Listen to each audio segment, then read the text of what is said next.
2024 ഓഗസ്റ്റിലാണ് സംഭവം. ഗസയുടെ ഈജിപ്ത് അതിർത്തിയിൽ ഒരു ഭീമൻ തുരങ്കം കണ്ടെത്തിയതായുള്ള അവകാശവാദവുമായി ഇസ്രായേൽ സൈന്യം രംഗത്തെത്തുന്നു. ഫിലാഡൽഫി കോറിനോട് ചേർന്നായിരുന്നു അത്. അസാധാരണമാം വിധം വലിപ്പമുള്ള തുരങ്കമാണതെന്നും അന്ന് ഇസ്രായേൽ അവകാശം ഉന്നയിച്ചിരുന്നു. ഗസ വെടിനിർത്തൽ ചർച്ചകൾ പുരോഗമിക്കുന്ന സമയം കൂടിയായിരുന്നു ഇതെന്ന് പ്രത്യേകം ഓർക്കണം. സമാധാന ചർച്ച അന്തിമഘട്ടത്തിലേക്ക് നീങ്ങുന്നുവെന്ന് റിപ്പോർട്ടുകളും ഉണ്ടായിരുന്നു. അമേരിക്കയും മറ്റു മധ്യസ്ഥ രാജ്യങ്ങളും ഇസ്രായേലിനുമേൽ വെടിനിർത്തലിന് സമ്മർദ്ദം ശക്തമാക്കിയിരുന്നു. എന്നാൽ ആ ചർച്ചകൾക്കെല്ലാം ഉടക്കു പറയാൻ ഇസ്രായേലും ബെഞ്ചമിൻ നെതന്യാഹുവും ഉയർത്തിയത് ഫിലാഡൽഫി കൊറിഡോർ ആയിരുന്നു. ഇടനാഴിയുടെ നിയന്ത്രണത്തിൽ തങ്ങൾ തന്നെ തുടരുമെന്നായിരുന്നു കരാറിനായി ഇസ്രായേൽ വ്യവസ്ഥ വെച്ചത്. തിന്മയുടെ അച്ചുതണ്ട് ഫിലാഡൽഫി പിടിച്ചെടുക്കാൻ നോക്കുകയാണെന്നും അതുകൊണ്ട് ഇടനാഴിയുടെ സമ്പൂർണ്ണ നിയന്ത്രണം തങ്ങൾക്ക് തന്നെ വേണമെന്നുമായിരുന്നു അന്ന് നെതന്യാഹു വ്യക്തമാക്കിയത്.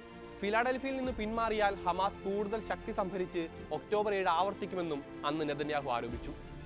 ഫിലാഡൽഫി കോറിഡോർ വഴി ഹമാസ് ആയുധക്കടത്ത് ഉൾപ്പെടെ നടത്തുന്നുവെന്നായിരുന്നു ആരോപണം. ഈ ആരോപണങ്ങൾക്കെല്ലാം ശക്തി പകർന്നുകൊണ്ടായിരുന്നു ഭീമൻ തുരങ്കം കണ്ടെത്തിയ വിവരം ഇസ്രായേൽ ഡിഫൻസ് ഫോഴ്സ് പുറത്തുവിട്ടത്.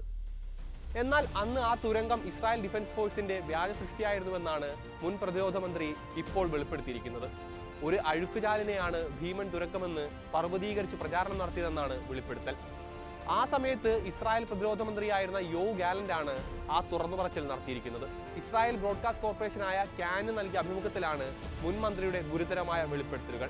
അങ്ങനെ ഒരു തുരങ്കം തന്നെ അവിടെ ഉണ്ടായിരുന്നില്ല എന്നാണ് ഗാലന്റ് തുറന്നു പറയുന്നത്. വെറും 1 മീറ്റർ ആഴമുള്ള ഒരു കിടങ്ങായിരുന്നു അതെന്നും അദ്ദേഹം വെളിപ്പെടുത്തുന്നു. കോറിഡോറിൽ ഹമാസ് തുരങ്കങ്ങളുണ്ടെന്ന വാദങ്ങൾക്ക് ശക്തി പകരാൻ വേണ്ടിയാണ് അന്ന് ആ ചിത്രങ്ങൾ ഉപയോഗിച്ചത് എന്നാണ് യോവ് ഗാലന്റ് വിശദീകരിക്കുന്നത്. ഫിലാഡൽഫിയുടെ തന്ത്രപരമായ പ്രാധാന്യം പൊലിപ്പിച്ചു കാണിക്കുകയായിരുന്നു ലക്ഷ്യം. അതുവഴി ഫലസ്തീൻ തടവുകാരുടെ കൈമാറ്റം നിർത്തിവെക്കാനാകുമെന്നും ഭരണകൂടം കണക്കുകൂട്ടിയിരുന്നുവെന്നും ഗാലന്റ് വെളിപ്പെടുത്തുന്നു. ഫിലാഡൽഫി കൊറിഡോറിൽ ഹമാസിന്റെ വിപുലമായ ഭൂഗർഭ ശൃംഖലകൾ കണ്ടെത്തിയെന്ന അവകാശവാദത്തോടെയായിരുന്നു ഇസ്രായേൽ സൈന്യം ആ ചിത്രം അന്ന് പ്രചരിപ്പിച്ചത്. ഇസ്രായേൽ മാധ്യമങ്ങൾ അങ്ങനെ തന്നെ അത് ഏറ്റുപിടിക്കുകയും ചെയ്തു.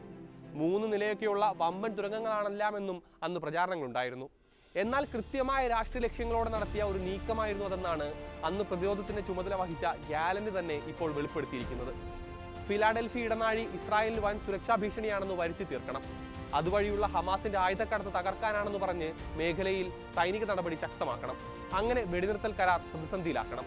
ഇതൊക്കെയായിരുന്നു ഇസ്രായേൽ വ്യാജ പ്രചാരണത്തിലൂടെ ലക്ഷ്യമിട്ടതെല്ലാം ഇസ്രായേൽ സാധിച്ചെടുക്കുകയും ചെയ്തു. ആ തുരങ്കം ഒരു അഴുക്കുചാലായിരുന്നുവെന്നാണ് ഇപ്പോൾ വെളിപ്പെടുന്നത്. തുരങ്കത്തിന് തൊട്ടു മുന്നിലായി ചിത്രത്തിലുണ്ടായിരുന്ന സൈനിക വാഹനം എഡിറ്റ് ചെയ്ത് ചേർക്കുകയും ചെയ്തതാണ്. ഹമാസ് തുരങ്കം പിടികൂടിയെന്ന പ്രചാരണത്തിന് കൂടുതൽ കരുത്ത് നൽകാൻ വേണ്ടിയായിരുന്നു അത്. ഗസ ഈജിപ്ത് അതിർത്തിയിൽ 14 കിലോമീറ്റർ ദൂരത്തിലുള്ള ഇടനാഴിയാണ് ഫിലാഡൽഫി.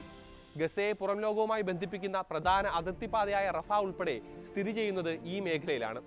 1979 ക്യാമ്പ് ഡേവിഡ് സമാധാന കരാറിനു പിന്നാലെയാണ് പ്രദേശം ഇസ്രായേൽ സൈനിക നിയന്ത്രണത്തിലായത്.